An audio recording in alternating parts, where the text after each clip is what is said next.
Let us start with the chapter globe, latitudes and longitudes. दोस्तों आपने previous chapter में study किया कि earth is not a sphere, it is slightly flattened at the north and south pole and bulge in the middle. अगर आपको अर्थ को imagine करना है तो आप अपने स्कूल या घर पर रखे ग्लोब को देख सकते हैं, which is the true model of the earth and miniature form of the earth. दोस्तों ग्लोब्स अलग अलग साइज़ के हो सकते हैं, कुछ बड़े होते हैं जिनको हम इजीली इधर उधर कैरी कर सकते हैं और कुछ छोटे ग्लोब्स होते हैं जो कि कैरी करने के लिए हैंडी होते हैं।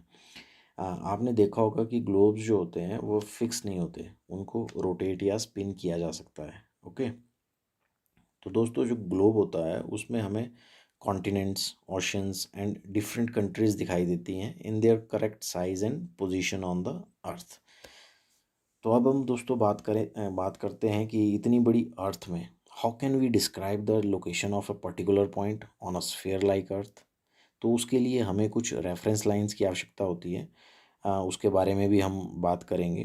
पहले हम ग्लोब को जान लेते हैं। तो दोस्तों ग्लोब में जहाँ पर ये जो निडल क्रॉस हो रही है, जिसकी हेल्प से ग्लोब रोटेट कर रहा है, इसमें जो ये जो दो पॉइंट्स हैं इन्हें एक्सिस कहा जाता है। ऊपर वाले को नॉर्थ पोल, नीचे वाले को साउथ पोल।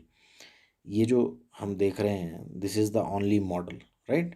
रियलिटी में तो अर्थ अपने एक्सिस पर घूमती है। These all are imaginary which we are discussing. अब हम बात करते हैं एक इमेजिनरी लाइन की जो कि अर्थ को टू इक्वल पार्ट्स में डिवाइड करती है। इस लाइन को हम इक्वेटर कहते हैं। जो नॉर्थ वाला पार्ट है इसको नॉर्दर्न हेमिस्फीयर एंड जो नीचे वाला पार्ट है उसको सदर्न हेमिस्फीयर कहते हैं। जो एक इमेजिनरी सर्कल है ये बहुत ही इंपॉर्टेंट रेफरेंस पॉइंट है to locate places on the earth. और ये जो बाकी की लाइंस हैं जो कि इस इक्वेटर से नॉर्थ की तरफ को और साउथ की तरफ को हैं, जो कि इसके पैरेलल जा रही हैं, इन्हें पैरेलल्स ऑफ लैटिट्यूड भी कहा जाता है और इनको हम डिग्रीज में मेज़र करते हैं, राइट। तो इस तरह से इक्वेटर इज़ 0 डिग्री एंड जो इसके नॉर्थ पैरेलल लाइंस हैं, ठीक है, जो नॉर्थ की तरफ की जो इसकी पैरेलल लाइंस हैं उनको नॉर्थ लैटिट्यूड्स कहा जाता है और जो साउथ में पैरेलल लाइंस हैं इनको साउथ लैटिट्यूड्स कहा जाता है। और जो इनकी वैल्यूज़ होती है, राइट, उसके साथ में जो नॉर्थ है, ठीक है, जो नॉर्दर्न हेमिस्फीयर में है उनके साथ नॉर्थ एंड जो सदर्न हेमिस्फीयर में है उनके साथ एस, साउथ लगाया जाता है। फॉर एग्जांपल एक लोकेशन 20 डिग्री लैटिट्यूड्स पर है जो इंडिया में है और दूसरी लोकेशन सेम 20 डिग्री लैटिट्यूड्स पर है जो साउथ अमेरिका ब्राज़ील में है। दोनों की लोकेशंस 20 डिग्री पर है, बट एक नॉर्थ लैटिट्यूड पर है और दूसरी साउथ लैटिट्यूड्स में है। तो दोनों 20 डिग्री है, but 20 degree N north, 20 degree S south, इस तरह से इनको डिपिक्ट किया जाएगा।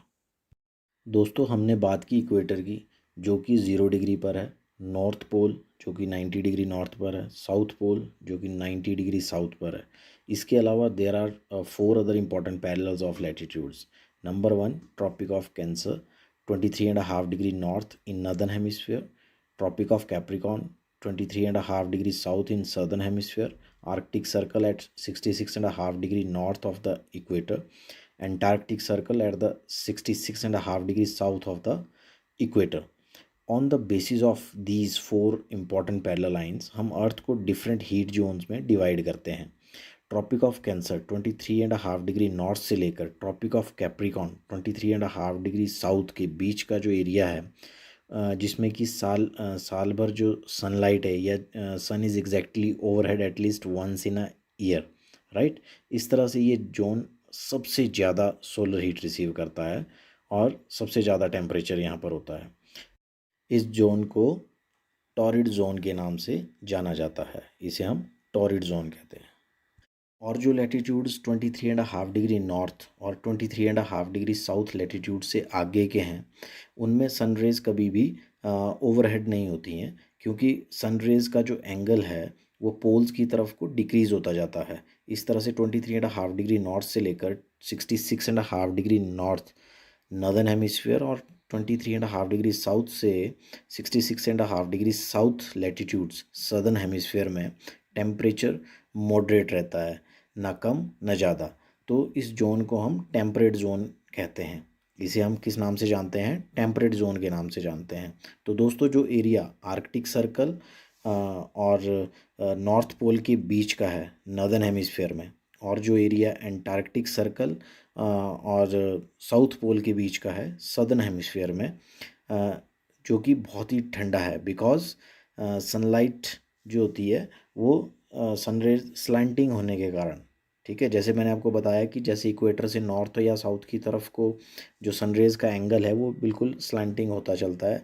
तो जो नॉर्थ और साउथ पोल के जो एरियाज़ हैं वहाँ पर बहुत ही कम हीट रिसीव होती है, राइट, जिसके कारण वो बहुत ही ठंडा है, और इस जोन को हम फ्रिजिड जोन कहते हैं। दोस्तों अब हम बात करते हैं लॉन्गिट्यूड्स की। तो दोस्तों किसी भी प्लेस की जोग्राफिकल पोजीशन फाइंड आउट करने के लिए लैटिट्यूड्स के साथ लॉन्गिट्यूड्स का पता होना भी बहुत इंपॉर्टेंट है। Longitudes north pole to south pole run करती हुई इमेजिनरी लाइंस हैं जो हमें बताती हैं कि जो हमारी prime reference meridians of latitude है उससे कितना ईस्ट और कितना वेस्ट है। इन लाइंस को डिग्रीज़ में मेज़र किया जाता है और बाद में इन्हें फर्दर मिनट्स एंड सेकेंड्स में डिवाइड किया जाता है। जैसे कि लैटिट्यूड्स के केस में जब हम अर्थ को नॉर्दर्न हेमिस्फीयर और सदर्न हेमिस्फीयर में इक्वली डिवाइड करते हैं तो उस लाइन को इक्वेटर कहा जाता है, और बाकी के पैरेलल्स या जो लैटिट्यूड्स हैं उनको फाइंड आउट करने के लिए इक्वेटर को बेस बनाकर toward north and toward south angular distance को मेज़र किया जाता है और हमें लैटिट्यूड्स की डिग्री का पता चल जाता है। इसी तरह से जैसा कि हमें मालूम है कि एक जो सर्कल है वो 360 डिग्री का होता है, तो इक्वेटर को 360 पार्ट्स में डिवाइड कर दिया गया और हर पार्ट को नॉर्थ एंड साउथ पोल से मिलाया गया। इस तरह से हर एक लॉन्गिट्यूड जो लाइन है अपने आप में एक ग्रेट सर्कल है जो कि अर्थ को 2 इक्वल पार्ट्स में डिवाइड करती है, नॉर्थ टू साउथ। और जैसे कि आप देख रहे हैं कि इक्वेटर पर तो लॉन्गिट्यूड इक्वल डिस्टेंस पर है, बट जैसे जैसे नॉर्थ एंड साउथ पोल्स की तरफ को जा रहे हैं तो डिस्टेंस रिड्यूस होता जा रहा है, राइट, और पोल्स में जा कर के ज़ीरो हो जाता है, जहाँ पर आप देख रहे हैं कि सभी मेरिडियंस आकर मिल रहे हैं। अब हम बात करते हैं लॉन्गिट्यूड्स के स्टैंडर्डाइजेशन की। जैसा इक्वेटर जो अर्थ का सेंटर लाइन है उसको 0 डिग्री बेस बनाकर बाकी के लैटिट्यूड्स और को कैलकुलेट किया जाता है, उसी तरह से लॉन्गिट्यूड्स को भी एक बेस चाहिए था और एक सेंटर पॉइंट चाहिए था जहाँ से हम उसको ईस्ट और वेस्ट की तरफ को उसकी डिग्रीज कैलकुलेट कर सकें। तो ब्रिटिश रॉयल ऑब्जर्वेटरी जो कि ग्रीनविच में लोकेटेड है उस पॉइंट को 0 डिग्री मानकर 2 इक्वल पार्ट्स में डिवाइड किया गया, east and west side, 0 degree to 180 degree east and 0 degree to 180 degree west. It is interesting to note that 180 degree east and 180 degree west meridians are the same line। तो दोस्तों इस तरह से हमारे पास जो imaginary verticals and horizontal lines या latitudes and longitudes का जो नेटवर्क बनता है उसे हम ग्रेटिक्यूल भी कहते हैं। अब इस ग्रेटिक्यूल की हेल्प से हम किसी भी लोकेशन की जोग्राफिकल पोजीशन फाइंड आउट कर सकते हैं। अर्थ के ऊपर हर ऑब्जेक्ट का अपना एक जोग्राफिकल पोजीशन होता है। अगर हम एक जगह एक सिंगल रो में बैठे हैं तो हमारा लैटिट्यूड एक हो सकता है बट लॉन्गिट्यूडनल वैल्यूज़ अलग अलग होंगी, and vice versa longitude same है तो लैटिट्यूड वैल्यूज़ अलग अलग होंगी, यानी कि हर पोजीशन यूनिक होगी in term of latitude and longitude. अब हम बात करेंगे लॉन्गिट्यूड एंड टाइम की। तो दोस्तों टाइम को मेज़र करने का सबसे बेहतरीन तरीका अर्थ, मून एंड प्लैनेट्स की मूवमेंट है। द सन डेली और रेगुलरली राइज एंड सेट्स, जो कि पूरी दुनिया का बेस्ट टाइम कीपर है। इसके अलावा लोकल टाइम को परमानेंट ऑब्जेक्ट की शेडो से रिकॉग्नाइज किया जा सकता है, जैसे कि मॉर्निंग एंड इवनिंग में लॉन्ग शेडो होती है और मिड डे में शॉर्ट होती है। दोस्तों न्यू दिल्ली में जंतर मंतर के बारे में तो आपने सुना ही होगा, जो इसी तरह नेचुरल वे में टाइम बताता है। तो दोस्तों पुराने ज़माने में लोग इसी तरह नेचुरल फिनोमिना से और नेचुरल तरीक़ों से समय का पता लगा लेते थे। तो दोस्तों अब हम देखते हैं कि जो हमारी इमेजिनरी लाइंस हैं लॉन्गिट्यूड्स, उनकी हेल्प से हम टाइम कैसे मेज़र करते हैं। जैसा कि आप जानते हैं अर्थ वेस्ट टू ईस्ट रोटेट करती है, तो हम मानते हैं कि जो लोकेशंस ईस्ट में हैं वह सबसे पहले सन को फेस करेंगी और जो वेस्टर्न पोर्शन में है वह बाद में फेस करेंगी। तो अब हम इसका जो रेट ऑफ डिफरेंस है उसको हम कैलकुलेट कर सकते हैं। जैसे कि अर्थ 24 आवर्स में 360 डिग्री रोटेट करती है, तो 360 डिग्री रोटेशन में जो टाइम लगा it is 24 hours. 24 hours means 1440 minutes. अगर हम 1 डिग्री का अगर टाइम मेज़र करते हैं तो 1 degree is equal to 1440 divided by 360 is equal to 4 minutes. Means 1 degree को क्रॉस करने में या सनरेज को 1 डिग्री से एक लॉन्गिट्यूड से दूसरे लॉन्गिट्यूड तक पहुंचने में 4 मिनट्स लगते हैं।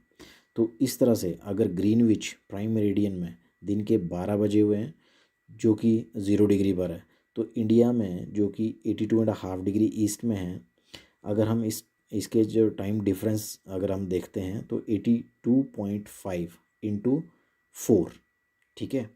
यानी कि अगर हम 82.5 डिग्री पर हैं और 1 डिग्री को क्रॉस करने में 4 मिनट्स लग रहे हैं, तो हम मल्टीप्लाई कर लेते हैं कि 82.5 multiplied by 4 is equal to 330 minutes, यानी कि 5.5 आवर्स अहेड। मीन्स अगर ग्रीनविच में दिन के 12 बजे हैं तो इंडिया में शाम के 5:30 बजे होंगे, 5:30 PM।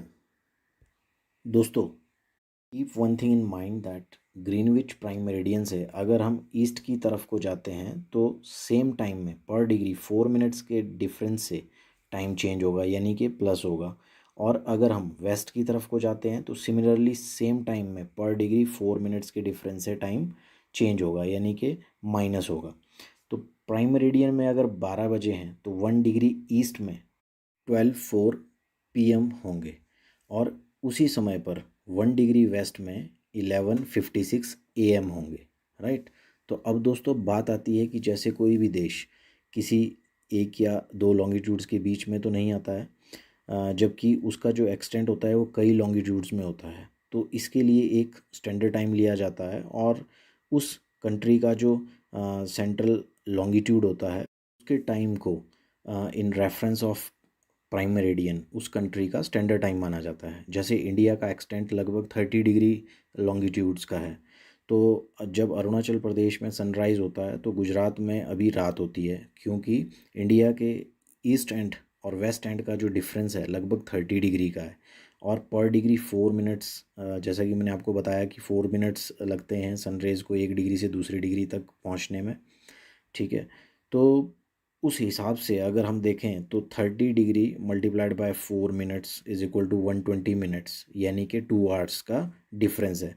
तो अब एक देश में एक ही टाइम को प्रेफर किया जाएगा, तो इंडिया में इसके सेंट्रल लॉन्गिट्यूड यानी कि 82.5 डिग्री लॉन्गिट्यूड को एज अ स्टैंडर्ड मेरिडियन लिया गया है, जो कि इलाहाबाद के पास से होकर गुजरता है। और इस तरह से इंडिया का जो टाइम है वो प्राइम मेरिडियन से 5 hours 30 minutes आगे है। अगर ग्रीनविच जो प्राइम मेरिडियन है अगर वहाँ पर 2 o'clock हुए हैं, 2 o'clock यानी कि शाम के 2 बजे हैं, तो इंडिया में उस समय जो वक्त होगा वो 7:30 PM होगा। दोस्तों इसके अलावा कुछ देश ऐसे भी हैं जिनका जो लॉन्गिट्यूडनल एक्सटेंट है वो बहुत ज़्यादा होने के कारण वहाँ पर जो टाइम जोन्स हैं वो एक नहीं है बल्कि एक से ज़्यादा भी हैं। तो दोस्तों thanks for watching this video. I hope कि आपको ये चैप्टर अच्छे से समझ आया होगा, और आगे की जो वीडियोस हैं उनको देखने के लिए आप हमारे चैनल को सब्सक्राइब कीजिए।